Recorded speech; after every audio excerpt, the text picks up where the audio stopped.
कहने को तो 17 नवंबर 1906 को एक आम सा दिन था, मगर उस दिन एक ऐसे शख्स की पैदाइश हुई जिसका नाम आज घर घर मौजूद है। मैं बात कर रही हूँ सोइचिरो होंडा की। इस बच्चे का ताल्लुक एक इंतहाई गरीब खानदान से था। बाप की साइकिल ठीक करने की दुकान थी और माँ कपड़े का काम करती थी। होंडा को बचपन से ही मशीनों और टूल्स का बहुत शौक था। उसे हमेशा से ये तजस्सुस रहता कि गाड़ियाँ कैसे काम करती हैं। होंडा जब एक छोटा बच्चा था तो उसने फोर्ड मॉडल टी कार देखी और उसका पीछा करने लगा। बस यही याद और तेल की खुशबू हमेशा के लिए उसके दिलो दिमाग में बस गई।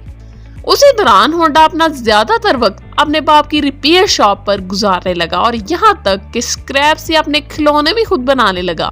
मगर होंडा को पढ़ाई में कोई दिलचस्पी ना थी और अपने माँ बाप से रिजल्ट छुपाने के लिए साइकिल के पैडल कवर से नकली स्टैम्प बनाकर रिपोर्ट कार्ड स्कूल ले गया और वो काम भी कर गई। बहरहाल पकड़े जाने पर उसके बाप ने गुस्सा नहीं किया, क्योंकि वो जानता था कि होंडा को गाड़ियों और इंजीनियरिंग में दिलचस्पी है और वो काफी कुछ सीख भी तो रहा था। होंडा जब 11 साल का हुआ तो उसने सुना कि एक आर्ट स्मिथ नामी पायलट अपने एयरप्लेन से एक्रोबैट्स करने जा रहा है। तो उसने अपने बाप के कैश बॉक्स से पैसे और दुकान से साइकिल ली और 20 किलोमीटर दूर फौजी एयरफील्ड जा पहुंचा और टिकट न होने के बायस दरख्त पर सारा शो देखा। घर आया तो बाप ने फिर कुछ ना कहा, क्योंकि वो जानता था कि उसके बेटे को मशीनरी और इजाद से कितनी मोहब्बत है और उसको अपने बेटे की इंजीनियरिंग से मोहब्बत पर फख्र था। वक्त गुजरता गया और स्कूल खत्म होने के बाद 1922 में उसने कार सर्विसिंग कंपनी आर्ट शोकाई में नौकरी के लिए अप्लाई किया। 15 साल की उम्र में वो अपना गांव छोड़कर टोक्यो तो चला आया, मगर वहां उससे दूसरे काम लिए गए, जैसे कि सफाई सुथराई, खाना पकाना, हत्ता के मालिक के बच्चे को भी संभालना पड़ा। यही नहीं, खाने पीने को बहुत कम मिला और रहाइश भी बहुत छोटी थी। लेकिन होंडा की किस्मत तब जागी जब टोक्यो में सख्त ज़ल्ज़ला आया और तमाम मैकेनिक अपने घर मरम्मत करने के लिए चले गए और होंडा फाइनली एक मैकेनिक बन गया। उसने कोई चांस ना मिस करते हुए शॉप को तो बहुत अच्छा चलाया, साथ ही साथ हर गाड़ी का इल्म हासिल किया जो उसके पास आई। ये देखकर कंपनी के मालिक उजो होंडा को तिजारत और टेक्निकल साइड में भी ले गया। यही होंडा का आइडियल मेंटोर ठहरा। यही वो शख्स था जिसने इसे दुनिया को मुतारफ करवाया। होंडा ने उजो के लिए रेसिंग कार भी बनाई। फिर 1924 में बतौर इंजीनियर मोटर कार चैंपियनशिप भी जीती, जो कि बहुत बड़ी अचीवमेंट थी। फिर 20 साल की उम्र में मिलिट्री सर्विसेज में इसे दावत दी गई, मगर पता चला कि वो कलर ब्लाइंड है, सो वो वापस आ गया। कुछ ही देर बाद 1928 में आर्ट शोकाई के मालिक ने होंडा को इसके गांव के पास एक ब्रांच खोल कर देना चाहिए। होंडा ने खुशी खुशी ऑफर कबूल की, मगर लोग बच्चा समझकर वापस चले जाते। खैर, बहुत से चैलेंजेस के बाद वो कामयाब रहा। अब होंडा एक अमीर नौजवान बन चुका था, मगर 1936 में सब खत्म हो गया जब जापान में एक रेसिंग के दौरान कार हादसे का शिकार हो गया। लेकिन यही हादसा होंडा के लिए वेक अप कॉल था कि उसे सिर्फ गाड़ियां नहीं मरम्मत करनी। इसीलिए उसने अपने मालिक से कहा कि इस काम के साथ साथ वो पिस्टन रिंग्स बनाने का काम भी शुरू करे, मगर उसे ये आइडिया बिल्कुल पसंद ना आया। अब होंडा दिन के वक्त तो रिपेयरिंग शॉप पर ही काम करता, मगर रात को अपने दोस्त के साथ पिस्टन रिंग्स बनाने की कोशिश में लग गया और अपनी छोटी सी टोक्यो सिको हैवी इंडस्ट्री बनाई। फिर शाम को क्लासेस भी लेने लगा और आखिरकार 2 साल की अनथक मेहनत के बाद इनकलाबी पिस्टन डिजाइन करने में कामयाब हो गया।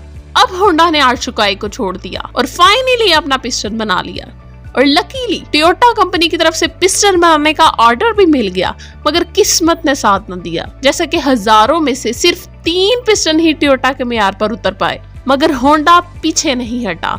उसने जापान की हर फैक्ट्री और हर यूनिवर्सिटी में जाने का फैसला किया और आखिरकार इतना इल्म और महारत हासिल कर ली कि टोयोटा के मेयार से ऊपर के पिस्टन रिंग बनाने में कामयाब हो गया।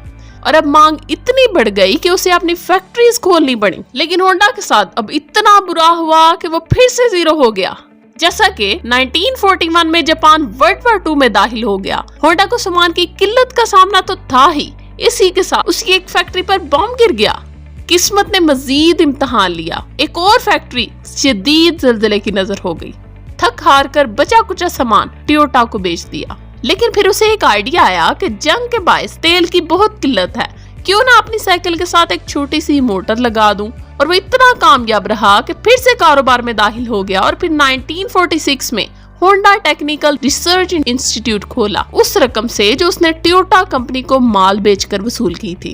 مختلف کمپنیز کے ساتھ شراکت کے بعد پہلی موٹر بائک ڈی ٹائپ بنائی جو کہ کافی بھاری تھی، پھر تھوڑی ہی دیر بعد سپر کیب متعارف کروائی جو کہ انتہائی مقبول ہوئی، پھر امریکہ میں بھی قدم رکھا اور 1960 کے آخر تک ہونڈا دنیا کی سب سے بڑی موٹر سائیکل کمپنی بن چکی تھی، اور در حقیقت ہونڈا آج بھی دنیا کی سب سے بڑی موٹر سائیکل کمپنی ہے۔ لیکن سوچیرو ہونڈا کا اصل خواب ابھی بھی باقی تھا۔ اس کی پہلی 4 پہیوں والی گاڑی T36 منی ٹرک تھا جو کہ ناکام رہا، اور آخر کار CVCC انجن کے ساتھ پہلی گاڑی متعارف کروائی گئی ہونڈا سیوک جو کہ پوری دنیا میں چھا گئی، اور پھر لسٹ چلتی ہی چلی گئی اور 1980s میں دنیا کی سب سے بڑی کار کمپنی بن گئی۔